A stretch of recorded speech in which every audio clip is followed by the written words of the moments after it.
Bonsoir à toutes et à tous. Vous êtes dans votre émission Langue des savants. Aujourd'hui, nous recevons le professeur Ousmane Sarr. Ousmane Sarr est un enseignant-chercheur au département de philosophie de l'Université Cheikh Anta Diop de Dakar. Il s'intéresse à la mutation de la théorie de l'aliénation, au rapport entre aliénation, authenticité, pathologie sociale, réification, aux théories plutôt postcoloniales. Il est l'auteur de nombreuses publications.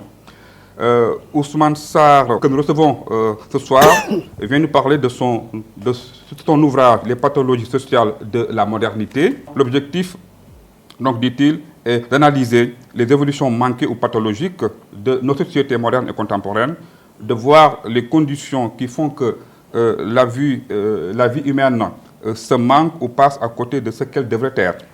Ousmane Sarr, bonsoir. Bonsoir, cher Babacar. Votre ouvrage, qui est paru récemment aux éditions Kala Hermann, est divisé en 3 parties, plutôt en 3 chapitres. Le chapitre 1 est consacré à Marx, une philosophie de la pathologie sociale. Le chapitre 2 à Axel Honneth. Et le chapitre donc 3 traite des paradoxes de la modernité capitaliste. D'abord, ma première question est de savoir qu'est-ce qu'une pathologie sociale? Pour le public qui nous écoute et qui nous regarde, je pense que c'est important qu'on commence d'abord par cette définition-là. Qu'est-ce qu'une pathologie sociale? Merci Babacar pour l'invitation. Pour comprendre la pathologie sociale, je crois qu'il faut remonter à une tradition philosophique qui remonte à Karl Marx jusqu'à Axel Honneth. La pathologie sociale, Honneth l'entend dans ce sens. Il dit que ce sont des évolutions qui empêchent à l'individu de se réaliser pleinement. Donc, il l'inscrit dans l'analyse de la société. Il dit, maintenant, pour pouvoir comprendre cela, il faut faire la distinction entre ce qu'il appelle la philosophie sociale et la philosophie politique. Il dit que la philosophie sociale a pour tendance ou a pour objectif de diagnostiquer, d'analyser et d'appréhender les manquements d'une société ou les défis ou les institutions qui font que une société ne puisse plus permettre à l'individu de se réaliser pleinement. Et la philosophie politique s'intéresse à des principes formels, à des principes de justice. Maintenant, la pathologie, comme je l'ai dit tout à l'heure, ce sont les différentes organisations qui font que le sujet arrive à peine à se réaliser pleinement dans une société. Il travaille, il est dans ce qu'il devrait faire, mais il ne sent pas au fond de lui-même une pleine réalisation, et il souffre, il a du mal à se réaliser pleinement. Et d'autres phénomènes également que nous vivons actuellement s'inscrivent dans ce sens, à savoir la souffrance sociale, à savoir même le suicide, à savoir même le burn-out.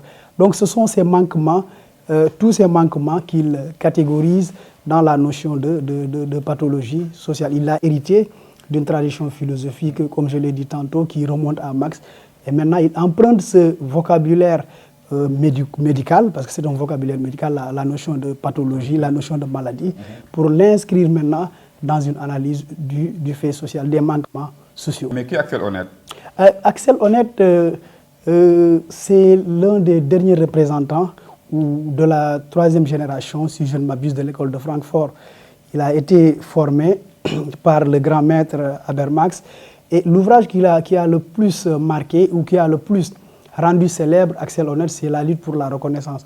C'est à partir de cet ouvrage-là que le public a commencé à s'intéresser à ces grands travaux comme une société de mépris, la réification, etc., etc.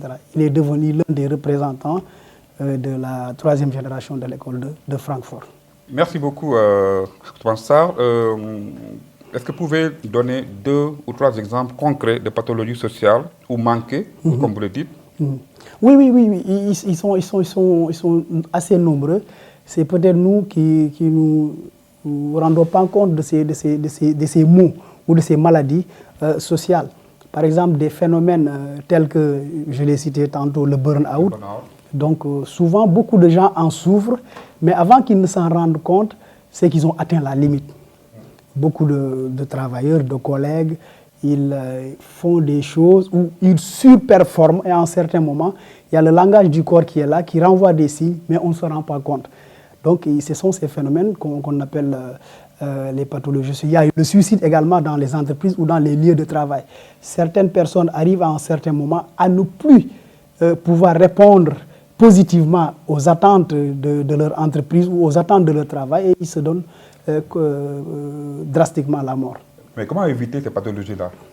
Ces pathologies, pour les éviter, en réalité, il faut redonner du sens au travail. Ou bien comment les soigner? Ouais, c'est surtout ça, c'est ce que Axel Honneth dit. C'est-à-dire, il ne faut pas faire de telle sorte que cette société soit seulement une société de performance et de concurrence. Il faut faire de telle sorte que l'individu puisse se réaliser pleinement et être heureux dans son travail. Et le travail ne doit plus être considéré comme un moyen de concurrence, de performance, etc. etc. Et c'est malheureusement ce que nous vivons dans nos sociétés modernes et contemporaines.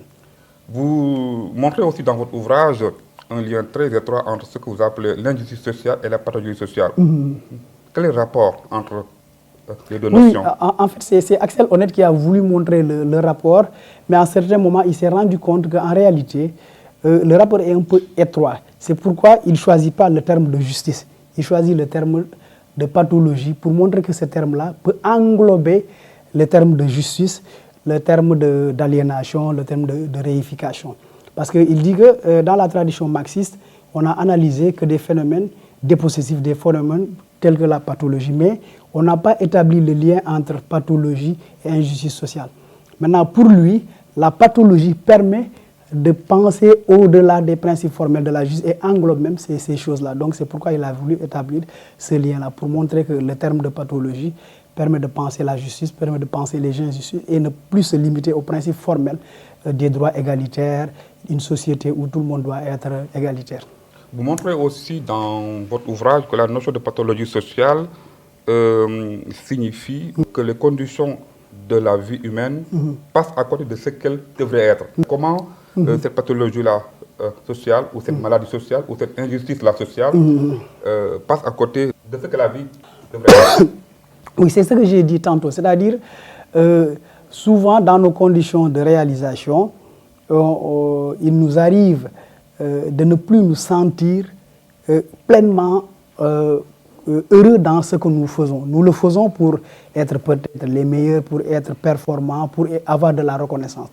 Et malheureusement, en ayant de la reconnaissance, ce culte de performance fait que nous perdons quelque chose d'important, à savoir la réalisation de l'humain, le fait que l'humain puisse être heureux dans ce qu'il fait, le fait que l'humain puisse se sentir heureux dans son travail. Donc le travail devient qu'un moyen de performance, de concurrence et de reconnaissance par les pairs. Dans le chapitre 3, vous développez les paradoxes de la modernité capitaliste. Quels sont ces paradoxes? Oui, les paradoxes de la modernité capitaliste, c'est-à-dire le capitalisme a libéré la subjectivité, c'est-à-dire le sujet. Le capitalisme a fait de telle sorte qu'on peut poser comme principe la liberté individuelle, la liberté d'entreprendre, la liberté de choisir son destin. Mais ce qu'on ne prend pas en compte, c'est cette liberté que nous offre le système capitaliste, c'est cette même liberté qui devient aliénante pour le sujet. Parce que la liberté d'entreprendre, la liberté d'être reconnu, la liberté d'être meilleur, fait de telle sorte que le sujet surperforme. Le sujet a tendance à être super performant, le sujet a tendance à être le meilleur partout. Et ce qui fait que souvent, il arrive des moments où le corps même, où le corps du sujet atteint ses limites et le sujet ne répond pas aux signes que lui renvoie son corps pour lui dire stop. Et ce qui fait qu'à un certain moment, le capitalisme nous libère d'un côté, mais nous aliène d'un autre côté. Ça, ce sont les paradoxes du système capitaliste. Et je donne un autre exemple, c'est-à-dire, aujourd'hui, on peut parler de télétravail, de travail, c'est choix, chez soi, etc., etc. Mais cela amène quoi? Cela amène à un empiètement du domaine professionnel dans le domaine privé. Donc, ce qui fait que la vie privée est emboîtée par la vie professionnelle. Ce qu'on devrait faire à la maison, c'est ce qu'on devrait faire au bureau qu'on emporte là-bas. Donc, ce sont ces choses-là qu'on appelle les paradoxes du système de la modernité capitaliste. Et vous parlez aussi de temps de malaise et temps de pathologie. Oui, En fait, tant de malaise, je crois que le terme, je l'ai trouvé chez Taylor. Taylor, il a écrit un magnifique ouvrage également, qui entre dans le cadre de l'ouvrage d'Axel Honneth, La société du mépris. C'est-à-dire les maux dont souffrent les sujets et souvent dont ils se rendent compte que sur le tard. Donc ce sont ces malaises-là, ces pathologies-là qui gangrènent le sujet et le sujet ne se rend compte de cela que quand il y a des effets négatifs. Merci beaucoup Ousmane, merci vraiment d'avoir répondu à notre invitation. Ça a été un plaisir de te recevoir dans l'Encre des Savants. Merci aussi à vous qui nous regardez. Rendez-vous mardi prochain à 21h sur ma chaîne YouTube.